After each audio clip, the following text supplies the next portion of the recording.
hustle on a mission. Grinding for that spot, a brand new pot to piss in. Trying to school my partners, I don't think they pay attention. I'm sticking to my vision, on the road to the riches.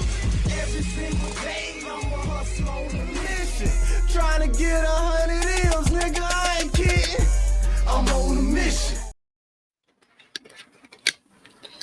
Yeah, welcome back to Allegedly News, Home Inc. TV, Hustlers on a Mission every day. Sponsored by dividendsapparel.com. Whatever you do, make sure you do it capital and create a positive impact today and later. Fuck them haters. Get your paper straight like that. And never forget, real niggas do what they want to do. Bitch niggas do what they can. Whole ass niggas gonna talk about it, and fuck niggas gonna hate regardless. I promise you that.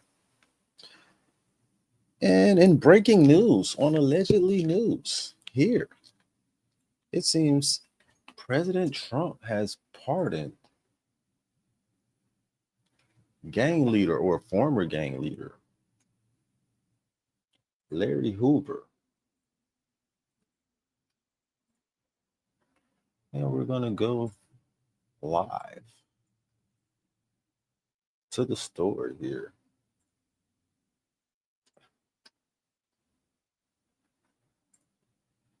Soon as it loads up.